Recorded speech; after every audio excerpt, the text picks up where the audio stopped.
bagaimana kita saling berjumpa, bertemu untuk menghilangkan rasa kangen dan kita berdiskusi. Salam dan salam semoga senantiasa tercurah kepada junjungan kita Nabi Muhammad SAW. Al-Mukarram Ustaz Dr. Haji Syaiban Muhammad MSI, Bapak Ketua Kemala, Bapak Pembina Kemala, orang tua Wangkai, dan luar biasa juga hari ini kita dihadiri oleh orang tua kita dari Lamakera, Bapak Hussein dan Bapak Udrus. Alhamdulillah, ini adalah bukti surat kita yang lintas batas. Baik hadirin rahimakumullah, sebagaimana disampaikan oleh Sekjen Kemala tadi bahwa setelah halal kita berdiskusi, dan semoga diskusi ini nanti menjadi rekomendasi kita untuk kelewatan. Jadi apa yang disampaikan oleh Opu Syaiban nanti, beliau menjadi trigger dan nanti ditindaklanjuti dengan usul saran lainnya sehingga menjadi satu kesatuan rekomendasi kita. Dan ini insya Allah dicatat oleh Sekjen Kemala dan Adil hingga menjadi satu kekuatan pesan dari Jakarta, Banten, dan Jawa Barat. Untuk memasuki diskusi kita pada hari ini, saya mengambil sebuah pesan khusus dari Imam Syekh Bashudi Imran. Apa muslim itu mati, muslim itu mundur dan yang lainnya maju. Kalau kita breakdown lagi, mengapa yang halal atau watan lema belum maju, yang lain bisa maju. Nah inilah insya Allah menjadi tema kita hari ini, dan salah satunya adalah 30 menit ke depan kami sampaikan kepada Dr. Haji Syaiban Muhammad yang itu menyampaikan pokok-pokok pikiran beliau.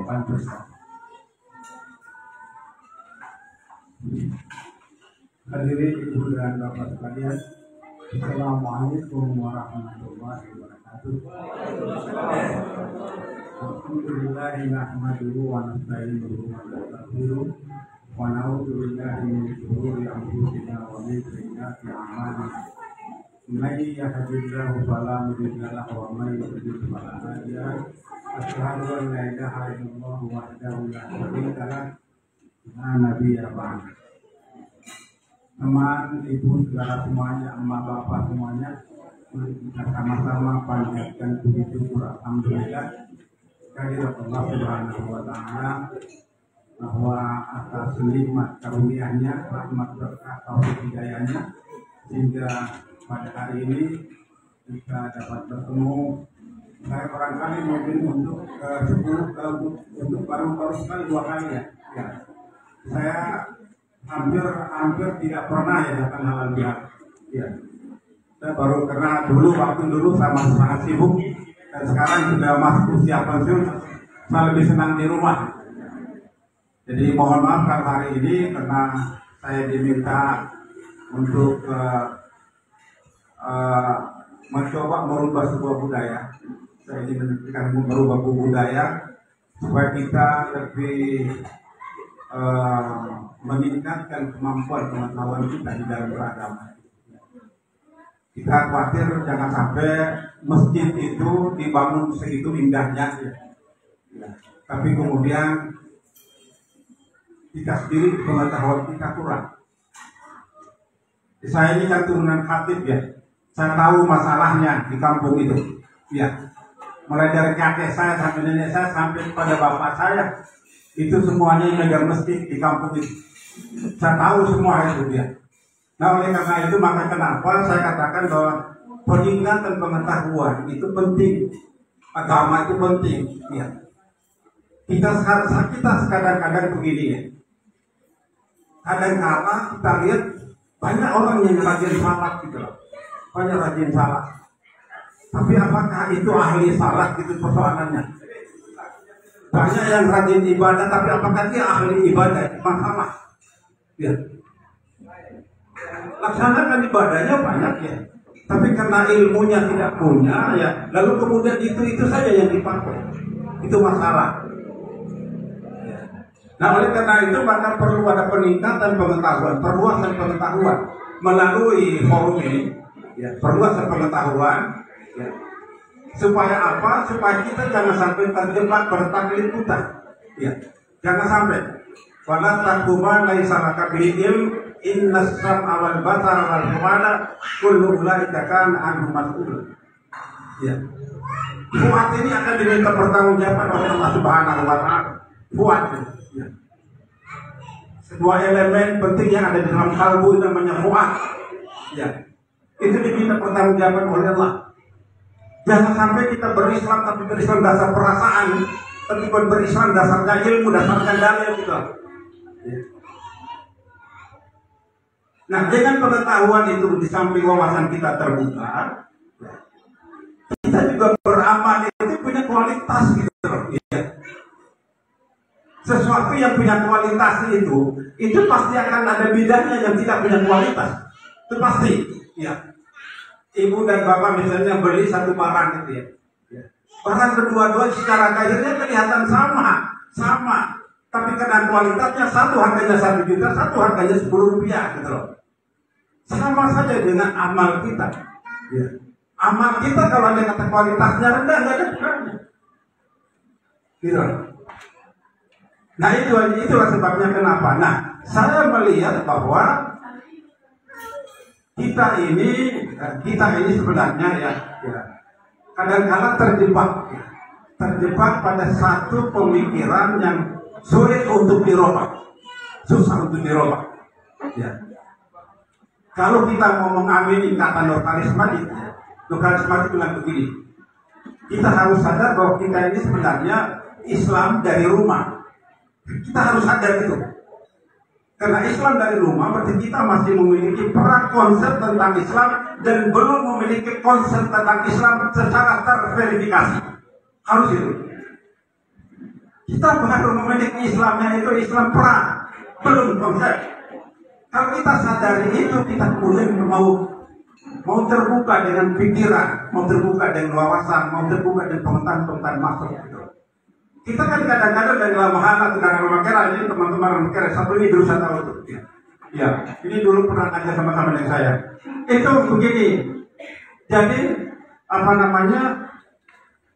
Kita kan kadang-kadang merasa diri kita itu sudah hebat banget gitu loh. Nah itu masalah. Sudah hebat banget ya. Jadi padahal sebenarnya belum. Ya. Seolah-olah Islam itu yang kita punya gitu loh. Nah oleh karena itu maka diskursus ini saya menggunakan kata diskursus supaya melibatkan kita semua untuk apa? Untuk memberikan perspektif masing-masing. Ya. Bagaimana kita berislam secara tepat. Nah, saya kemudian duduk mencoba karena memang Pak Tamrin gimana Pak Tamrin pernah ngomong kalau ada kata mau diskusi tolong bikin tulisan aja. Saya bikin tulisan itu 17 lembar nih ya. Suruh anak saya yang fotokopi 100 duitnya gede juga sebenarnya itu. Ya ini pensiunan gitu ya. Saya suruh anak saya bahas itu tolong diperbanyak 100 gitu ya. Memang 100 dibikin 100 gitu. Jadi begini ya. Saya kemudian duduk berpikir, lalu mencatat ada masalah. Ya. Saya mencatat ada 4 masalah pokok. Ya. Masalah yang pertama bahwa itu juga masalah umum menurut saya. Dari para ustadz di mana-mana itu kalau memberikan ceramah, itu mereka melupakan satu ya, prinsip lagi yang tidak pernah dijelaskan secara detail. Apa itu? Ihsan. Ihsan tidak pernah. Enggak. Kita ini hanya bicara persoalan Islam dan iman. Ya. Padahal hadis Jibril itu ketika Rasulullah datang, ketika Rasulullah dulu dengan para sahabat itu kan datang, Jibril datang, duduk, ya. Kemudian nanya, ya Rasulullah yang baru Islam itu apa? Gitu. Iman itu apa? Rasulullah jawab, ihsan itu apa? Anta budallah ka'annaka tarahu fa'ilan takun tarahu fa'ilan. Nah ini yang tidak pernah dijabarkan secara rinci, tidak pernah dan tidak pernah disinggung. Nah oleh karena itu yang terjadi apa? Ini sudah berapa menit? 7 menit ya.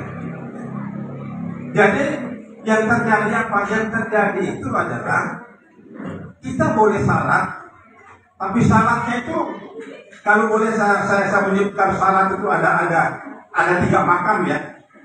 Ada makam pertama itu adalah salat itu memenuhi nilai syarat dan rukun 1. Syarat memenuhi nilai ubudiyah 2. Dan syarat itu memenuhi nilai musyahadah dan muraqabah.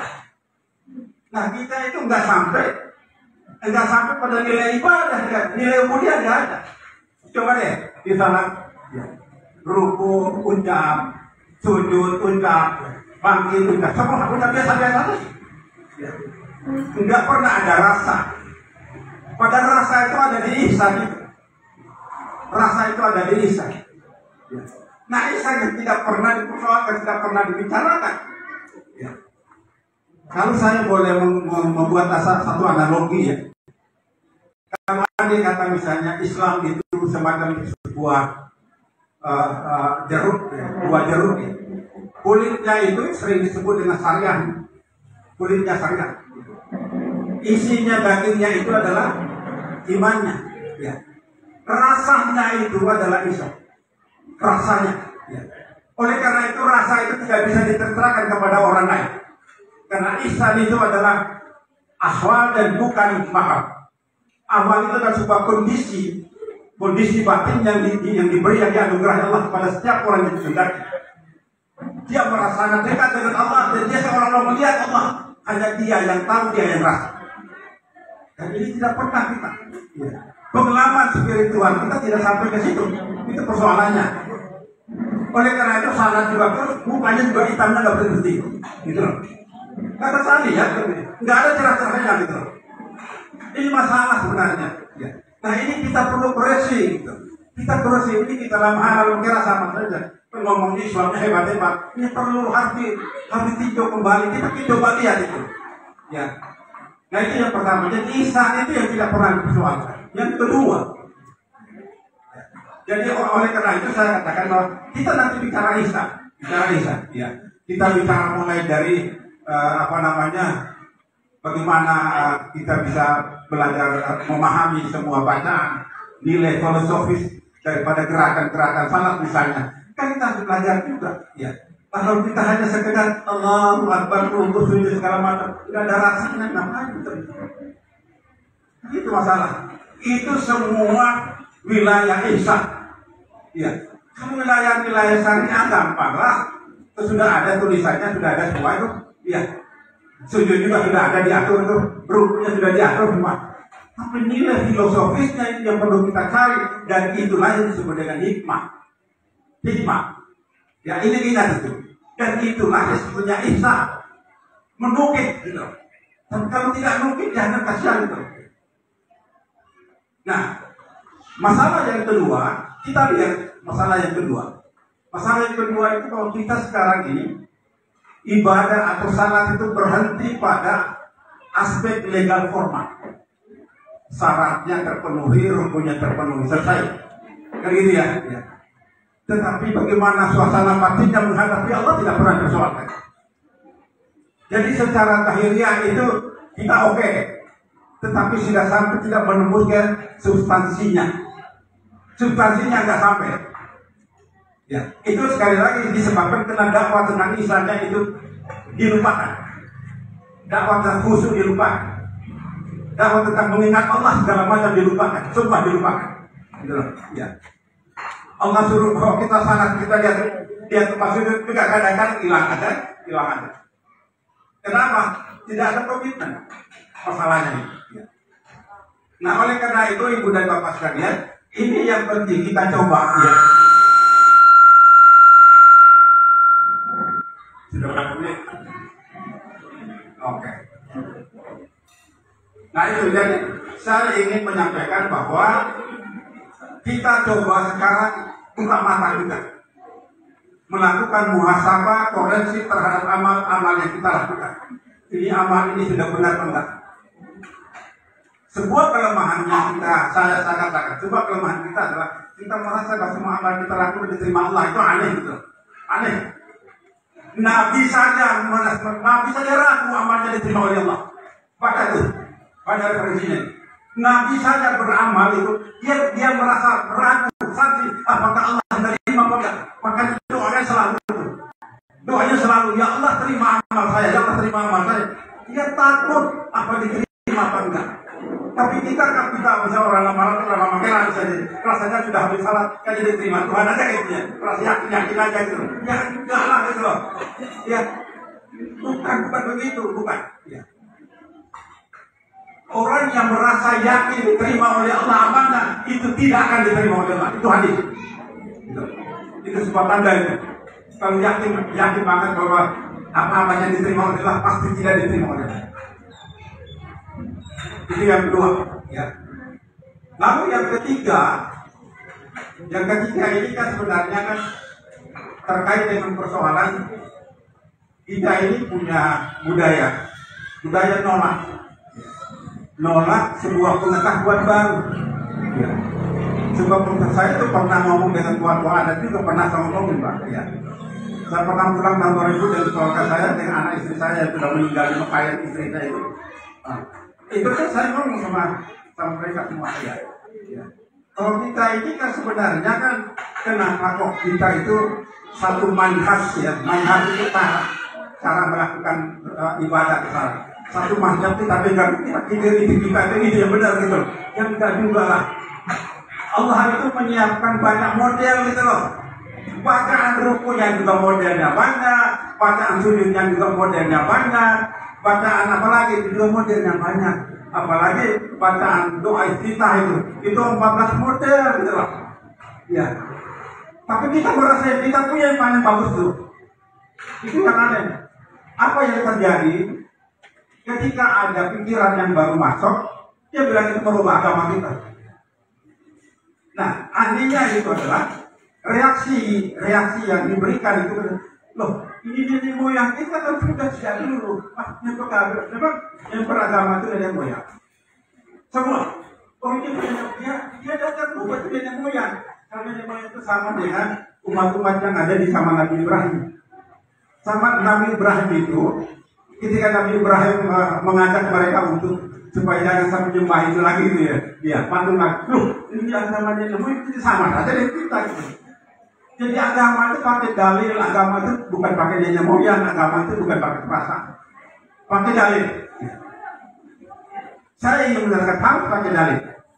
Nah, oleh karena itu maka kemudian saya ingin menyampaikan bahwa di dalam perkembangan kemajuan teknologi, ilmu bukunya sekarang sudah banyak.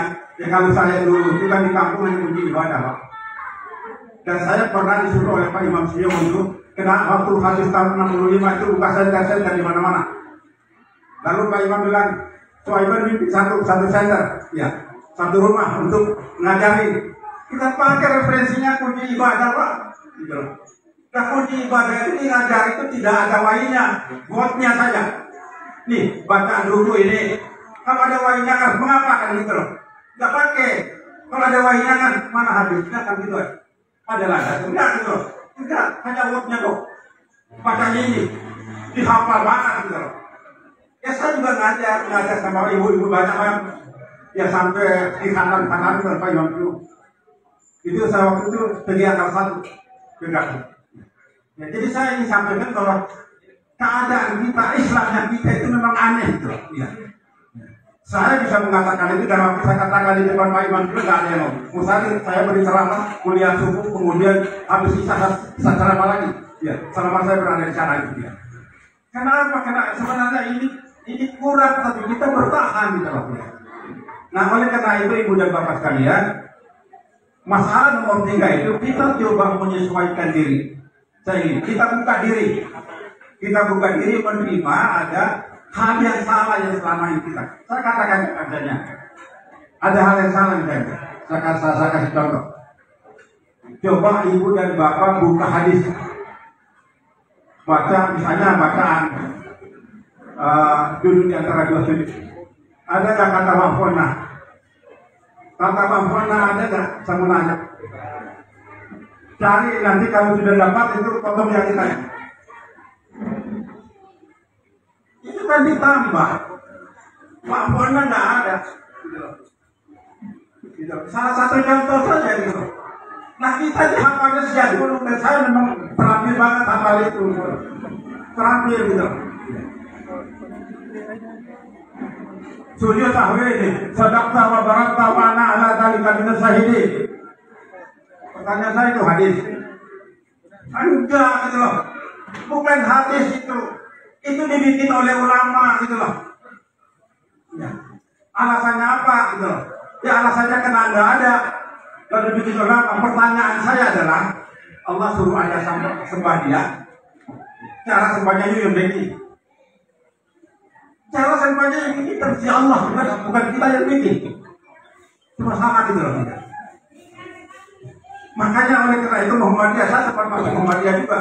Karena begitu saya pensiun dari Perguruan Jenderal Pendidikan Tinggi, Pak Rektornya minta saya mengajar 2 hampa ya. Ngajar 2 hampa itu baru saya tahu loh. Oh, banyak saya salah. Saya banyak salah. Bisa berdebat dengan dokter-dokter dari IAIN yang ngajar Muhammadiyah itu. Ya. Sampai saya ketika diminta untuk memberikan ceramah halal bihalal di Muhammadiyah Tangerang Selatan, terus saya kadang-kadang agak ngeri. Saya takut sama omongan itu agak tidak ada yang benar gitu. Karena apa? Kita tadinya memang punya ilmunya masih gitu. Nah, begitu saya masuk itu baru saya kasih contoh yang saya berdebat dengan mereka. Ya. Saya katakan begini, Pak, kenapa ada kata Sayyidina saja yang dipersoalkan gitu? Ya. Sayyidina itu. Ya. Kalau pada waktu kita tahiyat itu kan kita baca Sayyidina itu. Ya. Muhammad kan Sayyidina Muhammad. Ya. Lalu mereka saya bilang, Pak itu kan tidak ada masalah. Oh enggak, Pak. Hadisnya sahih. Ya. Bahwa di dalam salat itu tidak boleh ada perkataan buatan manusia. Gitu. Ya. Oh itu tidak ada dalam hadisnya kok. Itu bikinan ulama Pak. Gitu. Saya waktu itu kaget itu. Saya kaget itu. Itu saya ngajar tahun pertama Pak. Mulai saya pikir kita ada yang salah gitu. Itu saya mulai di situ Pak. Ya. Ada yang salah itu ya. Nah saya ingin mengatakan bahwa, nah oleh karena itu sekarang kita terbuka ya. Nanti kita diskusi banyak ya. Saya hanya kasih contoh 1-2 saja. Ya, ingat ya. Itu yang nomor 3, masalah 3 itu banyak banget, banyak sekali ya. Sadaqta wa barakta, kemudian apa namanya bukan subhanallah yang wala syukur ya. Kemudian kita merespon menjawab apa namanya adzan ya, apa namanya as-salatu khairum minan naum. Lalu kita jawab sadaqta wa barakta wa ana dzalika. Itu enggak ada. Ingat itu. Ya. Oleh karena Anda ada, maka ikut hadis saja. Hadis ngomong apa? Hadis ngomong bahwa kalau Anda kata orang ucap Allah Akbar, ikut Allah Akbar, mau diucap ikut sampai kepada muadzin mengatakan hayya 'alas salat dan hayya 'alal falah, maka Anda jawab la haula wala quwwata illa billah. Titik. Enggak ada hilali, enggak ada. Itu baca itu. Enggak ada. Jadi la haula wala quwwata illa billah. Enggak pakai hilali, enggak ada gitu. Enggak ada. Saya justru dari situ Ibu dan Bapak sekalian, baru saya sampai pada satu pemahaman ya. Satu pemahaman bahwa oh ini benar juga kata Menakem Ali ya, Profesor Menakem Ali. Karena saya dulu Pak tahun 85 kan, saya kerja di Dinti, saya ngajar di ASMI. Ngajar di ASMI itu, ASMI Pulau Mas itu. Ya, ngajar itu di Akademi Maritim Jaya. Karena itu saya ataupun dia ngajar di SMA-nya ya. Jadi saya pada waktu Nur Haris Majid menyatakan begini, saya bingung ya. Dia bilang Allah itu terlalu agung memiliki sebuah nama. Itu judulnya. Allah terlalu agung memiliki sebuah nama. Lalu apa omongan dia? Dia bilang nama Allah itu bukan nama itu sebutan. Sebutan dari sesuatu yang disembah.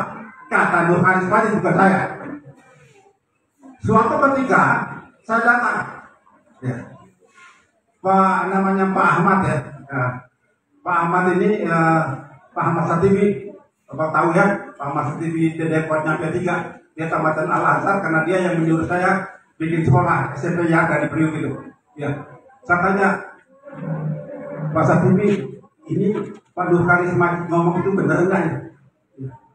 Oh dia tamat anak, benar Pak Soeban. Tetapi itu konsumsinya bukan untuk publik katanya. Itu hakikat saja. Oh jadi Allah itu bukan nama. Allah itu bukan namanya Tuhan kita, bukan. Itu sebutan. Saya ikuti terus itu.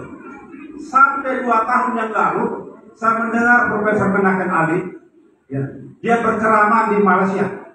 Berceramah di Malaysia di depan Mahathir ya, Perdana Menteri Mahathir. Apa dia bilang? Kata Allah itu bukan bahasa Arab, tapi itu adalah bahasa Aramaic yang diarabkan, sehingga tidak bisa dirubah. Benar juga. Ya. Karena tadinya Nur Khalid Ismail bilang begini, Allah itu kan asal dari kata ilah, ilahu. Ya. Ya. Jadi ilahu itu kan isim nakirah. Ya. Itu harus tahu, jangan sampai ngajar orang. Ya. Jadi itu isim nakirah katanya. Ya. Nah kemudian isim nakirah itu menjadi isim ma'rifat, dikasih alif lam, menjadi Allah. Tapi waktu itu saya bingung kenapa bukan al-alif, kok Allah pakai dengan tasdid ya. Tapi dia bilang begitu katanya, kena 2 lam jadi double, jadi menjadi tasdid. Jadi sebenarnya Allah itu dari kata ilahu.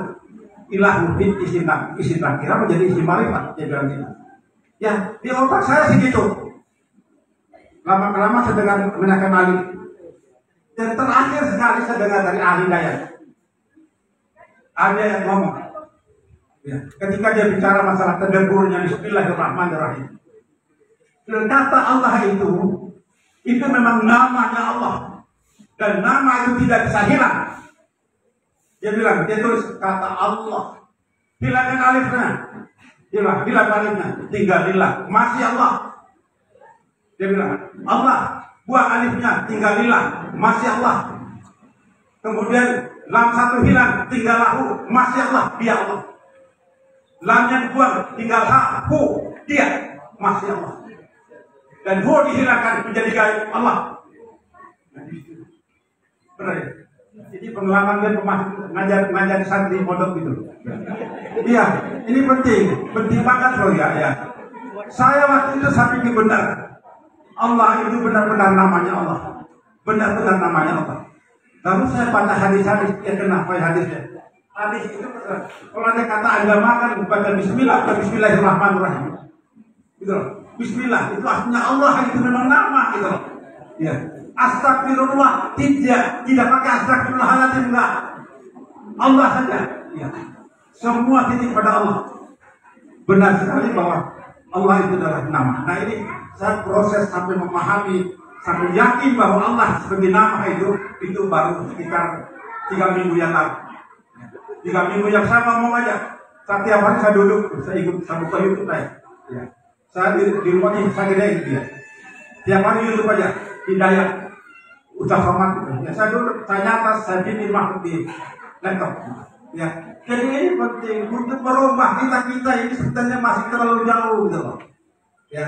Ini satu contoh ya. Ya. Jadi saya sampai pada kesimpulan bahwa nama Tuhan kita Allah itu di sini. Ya. Tapi sebelumnya itu saya ikut berharis Farid almarhum. Ya. Kan Khalid Majid ngajarnya begitu gitu. Ternyata orang-orang sekarang pada hebat-hebat gitu. Pada Menakem Ali yang mu'alaf itu, profesor itu juga sangat hebat. Dosen Erlangga. Itu yang masalah 3 ya. Tidak pernah oke. Lalu masalah 4 itu, ini masalah 4 barangkali dalam kira juga ada itu Husni. Itu pasti ada tasawuf yang kanuragan tebal. Semakin tebal itu dia semakin walinya semakin tinggi. Salat juga enggak, puasa juga enggak, semuanya enggak. Pokoknya karamahnya itu pokoknya tidak bakat, pokoknya dipotong tidak. Nah itu yang sekarang berkembang di kampung kita. Jadi kalau ada kata sudah sampai ke itu dianggap hakikat itu, sudah sampai hakikat katanya. Sudah sampai ke makrifat itu, sehingga kemudian apa yang terjadi adalah syariah ini nggak terpakai lagi gitu. Ya nggak begitu sebenarnya. Ya syariah itu nggak terpakai lagi nggak ya. Jadi ibu dan bapak sekalian, Mansur Al-Hallas, seorang sufi yang sangat terkenal, yang pada satu ketika dia mengalami pengalaman spiritual yang begitu menghebohkan zaman itu. Dia jalan dia bilang, anak al-haq, saya Tuhan, saya hak. Ya. Kemana-mana gitu ya. Nah, gurunya dia itu Junaidi al-Baghdadi, Junaidi al-Baghdadi itu bingung. Gurunya dia sekaligus sebagai hakim, ya, hakim itu, qadi, ya. Jadi kemudian orang lapor ini kenapa ya? Lalu dia dijatuh hukuman mati. Mati kenapa? Karena itu sudah melanggar katanya. Kata Junaidi mengatakan bahwa saya tidak tahu kalau secara syariah itu sudah melanggar gitu. Tapi Allah alam kalau secara hakikat dia yang paling tahu. Dengan Allah katanya. Itu kata Junaidi gurunya sendiri. Nah, dia dihukum mati oleh Junaidi. Ya. Hari pertama dipotong tangannya. Ya. Tapi belum dipotong itu banyak kannya. Ya. Dia masuk penjara. Begitu dilihat ke penjara, nggak ada orangnya. Ya. Kan aneh nggak itu? Nggak ada orangnya. Ya. Lalu sampai yang ketiga sampai yang keempat kalinya itu, ya. Keempat kalinya lalu dibilang saya ada di sana gitu. Nah, terus kemudian dia saya singkat aja, dia dihukum mati, ya. Dipotong kedua tangannya, potong tangan pertama, kedua, besoknya dipotong kakinya. Ya. Potong kakinya habis dia. Hari yang ketiga itu mau dipotong lehernya. Ya. Dia minta salat sunat. Artinya adalah, ya, dia punya tasawuf itu adalah tasawuf yang boleh dibilang ditolak oleh seluruh ulama. Karena tasawuf falsafi dia, bukan tasawuf akhlaki atau tasawuf amali, bukan. Karena tasawufnya adalah tasawuf falsafi. Tasawuf falsafi itu tasawuf yang memiliki konsep ittihad al-hulul. Ittihad itu nyatu dengan Tuhan secara apa? Secara zahiriah. Coba bayangkan, dia merasa bahwa Tuhan ada di dalam dirinya kok. Mansur al-Ghazali. Tetapi saya kasih tekanan sedikit bahwa begitu biasanya mau dipotong lehernya itu dia salah sunat. Itu artinya apa? Walaupun dia sudah sampai pada titik itu kan sebenarnya kan sama. Ittihad al-hulul itu konsepnya tasawuf falsafi. Kalau konsepnya tasawuf amali itu hakikat marifat, ya. Nah, konsepnya akhlaki itu namanya tajalli. Pernah dengar tajalli? Terbuka hisab, tersingkap ya antara hamba dengan Allah. Gitu. Nah, ini yang kemudian ibu dan bapak sekalian, saya ingin mengatakan bahwa orang yang sudah sampai di situ pun dia masih salah sunat. Itu artinya syariat tidak pernah ditinggalkan, tidak pernah gitu loh. Ya. Jadi syariat itu sebetulnya jadi satu gitu loh. Ya, jadi satu. Nah, oleh karena itu ibu dan bapak sekalian, ini juga penting. Ya, nanti barangkali berikutnya nanti kita bisa menentukan secara berkala ya. Secara berkala ini jadi rujukan. Makalah jadi rujukan untuk setiap berkala apa 2 bulan sekali atau 3 bulan sekali kita ambil dari sini ya. Kita ambil tema ya untuk kita lakukan diskursus lain. Diskursus tentang hati diskursus tentang nafsu diskursus tentang tajalli, tahalli ya. Itu penting sebenarnya. Kenapa saya katakan penting ibu dan bapak sekalian? Saya bilang ya, tasawuf itu intinya cuma 2. Tazkiyatun nafs, ya. Bersihkan ini, ya. Jiwa, dosanya dibersihkan, karakter yang potensial yang mengajak pada kejahatan harus dicoba dibongkar. Kalau enggak dibongkar, diusaha sampai kapan tidak akan hilang. Kata Imam Al-Ghazali, ya, itu sama saja dengan seorang yang memberikan, ya, seorang yang memberikan. Seorang yang mengusir anjingnya dengan tangan kanannya, sedangkan tangan kirinya masih megang tulang, dia gak lari-lari pak anjingnya. Dia syaratnya bolak-balik, tapi karakter ini tidak dirubah, tidak mungkin. Saya tidak bicara dosa ya, karakter ke bawah. Dia menyatu dengan roh yang masuk ke dalam diri, namanya berubah jadi nafas, jiwa. Gitu. Pertama ini namanya roh, ini jasad. Karena jasad itu ada potensi fujurnya, ya, roh potensi baiknya, takwanya masuk, dirubah namanya jadi nafs. Di nafsu itu ada perubahan nama dari jasad bergabung dengan roh. Ya, biar tahu ya. Jangan setengah ngerti gitu. Ya. Oh iya, ini penting. Kita pokoknya jangan merasa dirinya hebat-hebat aja, jangan ya. Ya. Saya itu belajar itu walaupun saya dulu jadi pejabat di Dikti ya. Saya tiap hari saya baca buku itu nggak berhenti buku agama. Tafsir saya beli yang Departemen Agama punya itu 500 saya beli. Setiap hari saya baca. Bukan berarti menjadi pejabat itu saya nggak pernah saya tinggalkan. Makanya kerja nggak pernah dimanduin benar-benar ya. Nggak pernah dimanduin, nggak pernah mau. Ya, nggak pernah mau. Ya. Jadi itu maksud saya. Coba kita merubah supaya Islam ini lebih bagus sedikit ya. Ya. Kalau tidak itu, you berwudu bolak-balik juga kamu tidak akan cerah. Nggak cerah, saya bilang itu. Ya. Oke, assalamualaikum warahmatullahi wabarakatuh. Masya Allah. Hadirin rahmatullah. Kalau ada seseorang pernah merasa di akupuntur, nah ini diskusi seperti itu.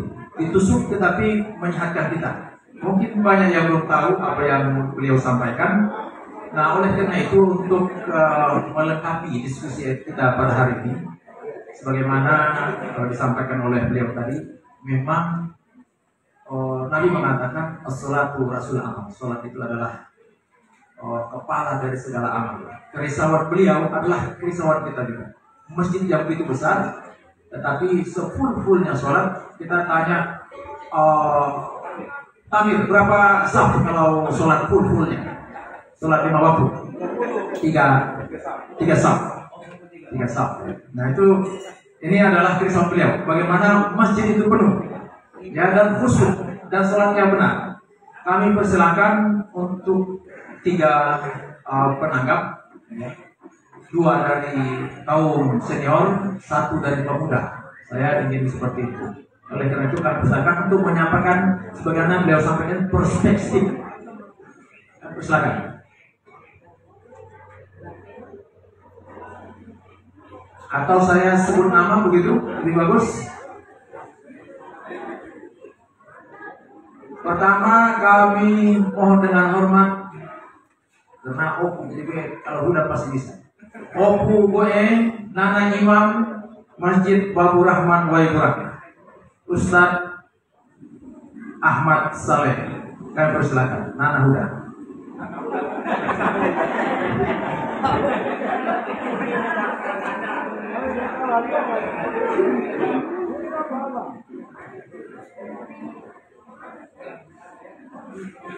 Bismillahirrahmanirrahim warahmatullahi wabarakatuh. Mungkin kata bismillah kemudian mengucapkan assalamualaikum itu tidak ada dalam Islam. Tidak ada dalam Islam. Tidak diajarkan Nabi. Lalu kita tidak boleh mengucapkan seperti itu. Ini yang ada di dalam sini saya tahu. Satu. Yang kedua, kalau Pak Suhaib itu belajar